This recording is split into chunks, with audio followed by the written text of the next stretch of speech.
아멘. 잘 읽으셨습니다. 우리 옆에 계신 분 인사하겠습니다. 잘 오셨습니다. 오늘도 은혜 충만합시다. 잘 오셨습니다. 오늘도 은혜 충만하십시다. 은혜가 충만한 복된 목요일 되시기를 바라며 주신 말씀을 가지고 흔들릴 때 사도신경으로 시작하라. 흔들릴 때 사도신경으로 시작하라 라는 제목으로 말씀 전하겠습니다.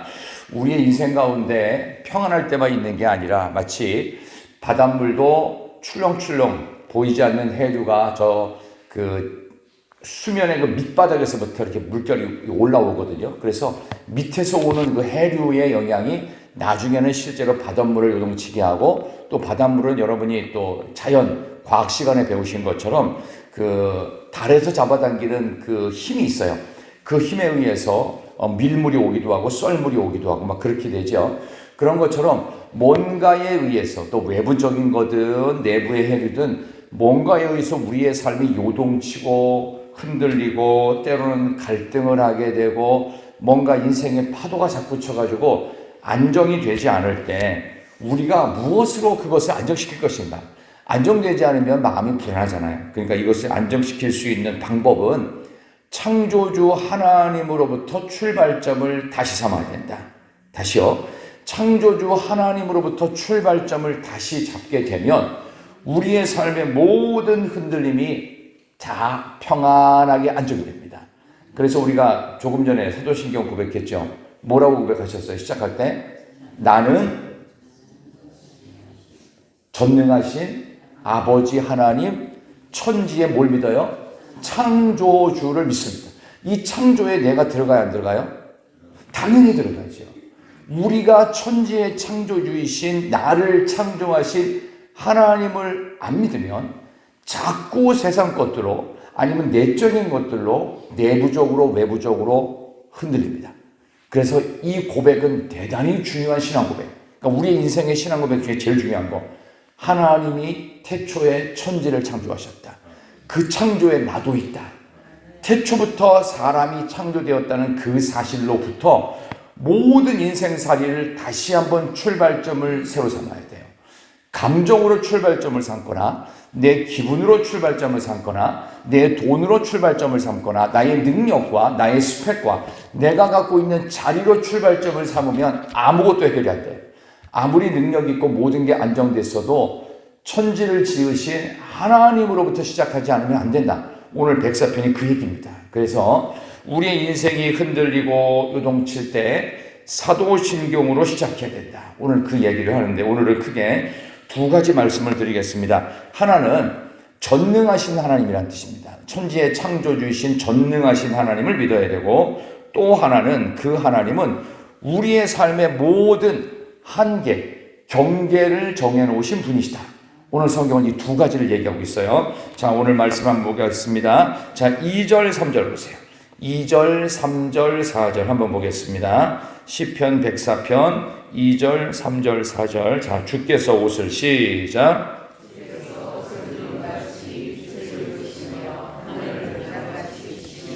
물에 자기 누각에 들보를 얹으시며 구름으로 자기 수레를 삼으시고 바람 날개로 다니시며 바람을 자기 사신으로 삼으시고 불꽃으로 자기 사역자를 삼으시며 아멘. 여기 오늘 나눈 내용 보면은 이 천지 창조의 첫째 날, 둘째 날을 얘기합니다. 2절을 보면은 옷을 빚음같이 빛을 입으시며, 이 빛이 태초에 빛이 있으라, 그 빛입니다. 그래서 온 땅의 질서의 시작은 그들을 환하게 밝히는 거예요. 여기 나오는 이 빛이 태양, 달, 별 아니에요. 그게 아니라 하나님께서 살아계시다고 하는 영원한 생명의 빛을 말합니다. 그래서 빛이 있으라 했던 것은 이제 하나님께서 본격적으로 혼돈과 어둠 속에 등장하셔서 모든 것을 일단 밝히시는 거예요. 그래서 예를 들어서 어떤 공간에 여기 들어오실 때 지금의 이런 전등이 없이는 어떻게 해요? 안 보여요. 아무리 눈이 좋아도 그냥 희미할 뿐입니다.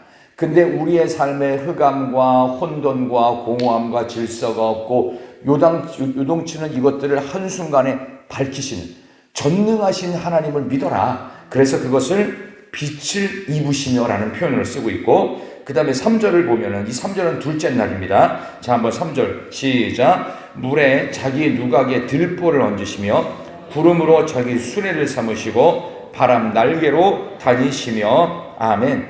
이게 궁창입니다. 궁창은 스페이스, 공간을 말하는 겁니다. 하나님께서 빛으로 임하시면서 빛이 있으라 하시고, 그 다음에 두 번째 날은 궁창을 만드셨어요. 공간, 영역, 스페이스를 만드셨다. 이것처럼 하나님은 전능하시기 때문에 뭐든지 하시는 분이시다. 천지창조를 하나님이 뭘로 하셨죠? 말씀이죠. 그 말씀을 히브리어로 한번 따라만 해보겠습니다. 다바르.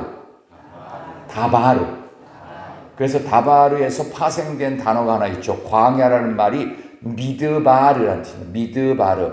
그러니까 말씀만이 들려지는 아무것도 없는 것. 하나님의 말씀으로 태초에 천지가 창조돼서 빛이 있으라. 아무것도 없는 것에 빛이 있으라는 하나님의 말씀을 통해서 광야의 생명의 말씀이 시작된 거. 그런 점에서 오늘 우리 인생이 광야라고 할지라도, 그래서 아무것도 도울 힘이 없고 먹을 것도 없고 피할 것도 없고 어디 가서 쉴 것도 없을 때 하나님의 말씀이 정확하게 들리면 그 말씀으로 우리의 인생의 모든 것이 새로 만들어진다. 생명력과 힘으로 가득 찬다. 그런 의미에서 무엇이든지 할 수 있는 전능하신 하나님께서 우리를 만드셨다 라고 하는 기본 출발점을 삼은다면 우리의 인생에 흔들리고 영칠 때마다 이 모든 것을 하나님의 손안에 두셨지. 하나님의 다스리심에 두셨지. 우리도 마찬가지거든요. 우리도 밤잠을 못 이뤘다. 또 기분이 좀 상했다. 뭔가 마음이 좀 삐져있다. 뭔가 마음이 불안하다. 뭔가 근심 걱정이 자꾸 가득한데 그게 안 없어진다. 그러면은 나를 누가 지으셨고 온 우주 만물을 누가 지으셨는지를 떠올리는 거예요. 나는 전능하신 아버지 하나님 뭘 믿어요? 천지의 창조주를 믿습니다. 거기에는 괄호 열고 나도 들어간다. 나도. 그런 점에서 천지의 창조주이시고 무엇이든지 할 수 있는 전능하신 하나님이 여러분의 하나님이 되시기를 소망합니다. 그래서 여기 두 가지 단어를 썼는데요. 4절 보세요. 4절을 보시면 하나님은 우리 인간을 어떤 모습으로 삼으셨냐면 바람을 자기 사신으로 삼으시고, 두 번째 불꽃으로 자기 사역자를 삼으시며, 하나님이 쓰시는 사람은 바람처럼 사용하시고 또 하나는 불꽃처럼 사용하신다. 이게 무슨 얘기일까요? 능치 못함이 없다는 뜻입니다. 바람이 못 가는 곳이 있습니까? 아무리 막아놔도요, 바람이 스며듭니다. 불꽃으로 인해서 태우지 못할 것들이 있나요? 어떤 거는 잘 안 탄다고 하죠. 그러나 온도를 높이고 용광로 같은데, 이 포항에 보면 포스코 용광로 있잖아요. 용광로에 들어가면은 다 녹습니다. 안 녹을 것 같은 것도 다 녹이는 게 용광로예요. 하나님의 불꽃이겠어요? 하나님께서 다 멈추고 모습을 완전히 망가뜨릴 것도 하나님 안에 능력이 있는 것이고, 하나님이 가지 못하는 바람처럼 불꽃처럼 우리를 사용하신다. 그런 점에서 전능하신 하나님, 무엇이든지 할 수 있는 하나님은 바람처럼 불꽃처럼 우리를 사용하사 우리의 삶의 모든 흔들리는 자리에서 하나님이 다 간섭하고 계시는 줄로 믿습니다. 시간이 지나면 지날수록 우리 하나님께서 우리의 삶에 간섭하시는 영역이 더 많다는 걸 느끼게 되죠. 젊을 때 힘 있을 때 내 능력으로 모든 것을 할 수 있다고 생각이 되고, 하루 이틀 밤을 새도 체력적으로 별 문제가 없을 때는 사실 내가 내 힘으로 버티는 것 같아요. 근데 그때는 하나님께서 아직 젊기 때문에 심장을 튼튼하게 하셨고 웬만하면 근육이 좋아가지고 버틸 수 있게 하셨어요. 그러니까 사람이 약해지는 부분이 어디냐 하면은 보이지 않는 부분부터 약해지는데, 그게 심장이 약해지기도 하고요. 또 하나는 보이지 않는 근육이 감소합니다. 그래서 자꾸 다리가 후들거린다, 뭔가 무릎이 아프다, 허리가 아프다, 근육이 빠졌다는 증거입니다. 그래서 우리에게 보이지 않는 것들이 약해졌을 때 이건 내 힘으로 버틴 게 아니었구나. 그래서 나이가 들면 들수록 하나님을 더 의존하게 되는 것도 바로 전능하신 하나님, 우리를 불꽃처럼 바람처럼 사용해 주시옵소서. 모세가 눈빛이 흐리지 않고 기력이 쇠하지 않았던 것도 본인이 운동을 많이 하거나 피트니스 클럽에 매번 가거나 좋은 영양제를 먹거나 요즘 유행하는 알부민을 맨날 마셨거나 산삼으로 깍두기를 해 먹었거나 아니고 하나님이 그에게 건강을 주신 거예요. 그렇지 않습니까? 건강을 주시면 끝까지 괜찮아요. 근데 건강을 안 주시면요, 젊은이도 쓰러집니다. 그렇죠? 그런 것처럼 전능하신 하나님이 불꽃처럼 바람처럼 우리를 강하게 하시고 우리를 사용하신다면 하나님의 도구로 크게 쓰임받을 줄 믿습니다. 여러분이 불꽃처럼 바람처럼 오늘도 쓰임받기를 축원합니다. 그 다음에 두 번째는 하나님은 경계를 정해주시는 분이라는 뜻입니다. 경계를 정해주시는 하나님, 5절 보겠습니다. 5절, 6절, 7절 한번 같이 읽으시지요. 땅의 기초를 시작.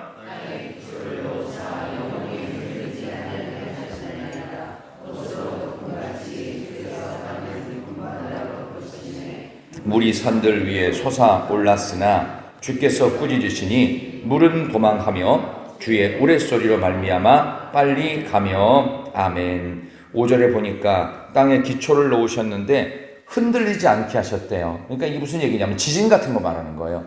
지진을 혹시 경험해 보신 분들은 느끼실 수도 있는데요. 제가 아는 분이 대만 가서 지진을 경험했는데 정확하게 25초였대요. 25초. 25초인데 땅이 흔들리게 눈에 보이더래요. 눈에 막 뭔가 이상하게 아른아른거려서 아지랑이가 꼈나? 근데 그때가 겨울이었대요. 겨울에 아지랑이가 필 리가 없잖아요. 근데 뭔가 어지러지한 느낌이 있으면서 막 땅이 흔들리고 이런 게 흔들리고 그다음에 막 컵 같은 것들이 막 흔들거리는 게 있었는데 그게 뭐 강도가 한 6 정도 됐나 7 정도 됐나 그런데요. 근데 사람들이 불안해서 견딜 수가 없는 거예요. 차에서 운전하고 있는 막 땅이 막 흔들리는 느낌이 들었대요. 근데 중요한 건 그런 것들이 흔들리게 됐지만 여기 있는 말씀처럼 영원히 흔들리지 아니하게 하셨다. 25초 흔들렸는데 그 아는 분은 25시간 흔들린 것 같았대요. 이러다 죽겠다 싶더래요. 땅이 갈라져가지고 그 안에 파묻히겠다. 뭐 이런 불안감이 25초 짧은 시간 동안 스쳐 지나갈 정도로 지진 정말 무서운 것입니다. 이 지진을 누구의 손 안에 있는 거죠? 지진을 사람이 못 만들어요. 어떤 거 물론 무슨 뭐 핵폭탄이나 수소폭탄을 통해서 일시적으로 땅에 흔들림이 있을 수는 있지만 지진은 하나님의 손 안에 있습니다. 하나님이 필요하시면 하나님이 허용하시는 범위 안에서 지진도 사용하신다. 그러니까 하나님께서 이 모든 것들을 가능케도 하시고 멈추게도 하신다. 그래서 하나님은 뭐예요? 경계를 두시고 한계를 두셨다. 그 하나님이 우리 하나님이시라는 거. 그래서 오늘 본문의 6절, 7절도 보면 그렇게 돼 있죠. 우리 6절에 보면 홍수를 얘기합니다. 홍수. 자, 6절 보시면 주께서 땅을 깊은 바다로 덮으심에 물이 산들 위로 솟아 올랐으나 홍수 심판 말하는 거잖아요. 그죠? 그 다음에 7절 보면 주께서 꾸짖으시니 물은 도망했대요. 홍수가 났다가 물이 어떻게 또 빠져버리는 거예요. 이 홍수도 누구 손에? 하나님의 손에. 우리가 인공으로 홍수 못 만듭니다. 아무리 노력해도 바닷물을 일시적으로는 할지 모르지만 쓰나미 사람이 만들어요? 절대로 못 만듭니다. 평안할 것 같았던 이 바닷물이 하나님이 맘만 먹으시면 얼마든지 싹 다 쓸어버릴 수 있어요. 부산 앞바다가 물에 가깝잖아요. 거기 있는 물 하나님께서 지금 요동치지 않도록 그냥 가만히 있어. 뛰어놀지 마. 하나님께서 멈추고 계신 거예요. 근데 하나님께서 네 맘대로 해봐. 그럼 한순간에 부산 앞바다는 싹 다 물 덮여버립니다. 이런 거예요. 하나님의 손 안에. 그러니까 하나님이 한계를 정하셨다. 이게 얼마나 중요한지 몰라요. 한계를 정하셨기 때문에 우리가 안 죽는 거예요. 그렇다면 여러분도 저도 하셔야 되는 한계가 있지 않습니까? 목사는 목사의 한계가 있고 고난도 있지만 책임도 막중합니다. 그게 한계입니다. 한계. 근데 이 선을 넘어서잖아요. 사울왕처럼 망하는 겁니다. 제사장만이 할 수 있는 영역을 본인이 침범해요. 왕이라도 할 수 없는 부분이 있고 반드시 해야 되는 게 있어요. 왕은 뭐 해야 돼요? 하나님이 세우셨으니까 하나님 말씀에 순종을 해야 돼요. 그리고 뭐에 순종해야 돼요? 한계에 순종해야 돼요. 한계. 나는 이 영역을 침범할 수 없는 사람이야 하면서 한계에 순종을 해야 돼요. 근데 한계에 순종을 안 하면 그때부터는 문제가 심각해지는 겁니다. 그래서 좀 우리식으로 얘기를 한다면 그겁니다. 그 전 세계에 전쟁이 있잖아요. 전쟁이 지금도 있잖아요. 그죠? 근데 전쟁을 할 때 반드시 선전포고를 합니다. 근데 일본이 2차 세계대전 할 때 선전포고를 한 번 안 했어요. 그러니까 전 세계가 일본을 집중적으로 공격을 하죠. 그래서 일본이 뭐 패망을 했다가 한국전쟁에 무기 팔아먹어가지고 지금 부자된 나라이기도 한데, 어쨌든 전 세계의 전쟁이 반드시 선전포고가 언제부터 된 줄 아십니까? 고대 사회에 선전포고 있었어요? 없어요. 그냥 수틀리면 그냥 침공해버리는 거예요. 근데 이래서는 안 된다. 서로의 한계를 정하자. 그리고 만약에 공격하고 싶으면 사전에 선전포고를 해서 이 한계를 정해주자.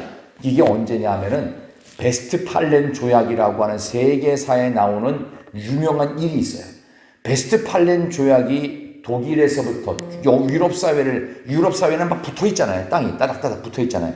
그래서 서로 전쟁이 빈번한 유럽 사회를 더 이상은 선전포고, 사전에 예고 없이는 침범하지 말자. 그게 베스트팔렌 조약입니다. 이때부터 전 세계 어떤 전쟁도, 그리고 한계선, 경계선을 두어서 함부로 침범하는 건 어떻게 해요? 불법이에요. 그래서 하지 말라는 겁니다. 그래서 우리나라도 지금 북한하고 어떻게 해요? 휴전선을 삼중철책으로 두고 있습니다. 삼중철책을 왜 하냐? 제가 경기도 연천에서 GP 근무를 했어요. GP, GOP 근무를 해보면 이 철책이 얼마나 어마어마하고 삼엄하게 되어 있는지를 알 수 있습니다. 이 중부 전선은 조금 밑으로 내와 있고요. 동부 전선 같은 건 약간 북쪽으로 올라가 있습니다. 그래서 그 휴전선이 똑바로 되어 있는 게 아닙니다. 요렇게, 여러분이 보시기에 요렇게 올라가 있어요. 우리 서울 경기 쪽은 조금 밑으로 이렇게 내려와 있고, 강원도 쪽은 약간 올라가 있습니다. 그런 식으로 서로 경계를 침범하는지 어떻게 해요? DMZ 같은 데는 비무장지대잖아요. 여기 있는 것도 원래 걸리는 거예요. 여기는 아무도 침범을 못하는 거예요. 여기는 어떤 우리가 가상적으로 침범 못하게 하자. 이렇게 한계를 두는 것은 서로를 지키는 거예요. 하나님께서는 하나님의 손 안에 한계를 두셨어요. 사람에게는 무슨 한계를 두셨을까요? 수명이라는 한계를 두셨어요. 그렇죠? 우리가 200년, 300년 못 삽니다. 뭐 옛날에 뭐 무두살라는 969년 살았다는데 얼마나 지루했을까 하는 생각이 들어요. 어느 날 나이가 어마어마하게 많은 할아버지가 저쪽 뒷방에 계시는데, 저분 애들이 저 할아버지 누구야? 몰라. 18대 저 할아버지래. 아직도 살아계시네. 언제 돌아가셔? 몰라. 이런 거예요. 969년을 산다는 건 때로는 비극일 수 있어요. 너무 오래 사는 것도 좋은 일이 아니에요. 필요한 만큼 잘 살다가 하나님이 부르시면 가는 거예요. 모세가 만약 200년을 살았다. 그러면은 여호수아가 전쟁하고 있는데 뒤에서 얼마나 불편했겠어요. 그죠? 여호수아 이리 와봐. 너 그렇게 싸우면 안 돼. 하나님께 기도해서 안 했어. 얼마나 잔소리하고 간섭을 했겠어요. 근데 하나님은 필요한 때 눈빛이 흐르지 않고 기력이 흐르지 않는 아주 말똥말똥 어떻게 해요? 들어가지 마. 가나안 땅에 들어가는 거 위해서 기도나 해주고 너는 여기까지야. 한계를 수명으로 정하셨어요. 때로는 우리가 하루 종일 일할 것 같지만 저녁 때 자야 되잖아요. 이것도 한계예요. 우리 건강의 한계. 이게 축복입니다. 이 한계 잘 지켜가고 순종의 한계를 지켜가고 넘지 말아야 될 영역은 넘지 말고 잘 지켜가면 하나님께서 내가 책임질 수 없는 부분도 알아서 하신다. 하나님께서는 그 모든 것 하신다. 그래서 우리의 삶의 영역이 흔들릴 때 때로는 저거 내가 다 해야 되는데 저거 내가 가서 이러쿵저러쿵 뭐 해야 되는데 내가 가서 뭐 그 자리에 있어야 되는데 안 해도 돼요. 내가 못하는 것 하나님이 또 다른 방법을 통해서 하신다. 그런 점에서 우리의 삶에 요동치고 흔들릴 때마다 삶의 시작점을 사도신경으로 나는 전능하신 아버지 하나님, 우리 아버지 하나님, 천지의 창조주의, 전능하신 하나님을 믿음으로 요동치 않고 걱정하지 마시고 전능하신 하나님 알아서 하시고요. 그 다음에 우리 한계도 정하셨어요. 너 이런 거 안 해도 돼. 내가 할 수 없는 체력의 한계, 너 물질의 한계, 너의 수명의 생명의 한계, 이 모든 한계점 안에서만 있으면 돼. 그러면 내가 책임질 거야. 그 하나님께서 우리의 삶의 한계를 정하시고 전능하신 하나님께서 우리를 사용하시고 내가 못하는 영역 하나님이 책임져 주신다면 우리의 삶이 요동치고 흔들리고 불안하고 마음속에 자꾸 근심 걱정이 있을 때 쓸데없는 근심 걱정, 쓸데없이 자꾸 흔들리는 것들로부터 자유할 수 있을 줄로 믿습니다. 기도하겠습니다. 하나님 아버지 감사합니다. 오늘 우리가 찬송으로 영혼의 햇빛 예수님을 불렀습니다. 가까이 지켜주시고 아버지 하나님 우리의 인생에 구름과 바람이 일어날 때도 잔잔케 하시고 평온케 하시는 전능하신 하나님, 우리의 삶의 한계를 정해주시고 그로 인하여서 우리를 살리시는 그 하나님과 동행하시는 우리 모두가 되게 하여 주시옵소서. 가지고 나온 기도의 제목마다 응답의 역사 내려 주시옵소서. 모든 이름 위에 뛰어나신 주님께서 오늘도 우리를 지켜주시고 기도하는 제목마다 응답해 주시옵소서. 우리 멀리 네팔에서 선교와 또 강의 일정과 부흥회를 인도하고 계신 우리 원로 목사님 다녀오는 길까지 모든 일정 가운데 큰 은혜와 역사가 있게 하여 주옵소서. 우리 또 다다음 달에 진행되어질 우리 귀한 몽골 선교 일정 가운데도 준비하는 과정에도 은혜 내려 주옵소서. 오늘도 우리를 건강케 하실 줄로 믿사오며 예수님의 이름으로 기도드리옵나이다. 아멘.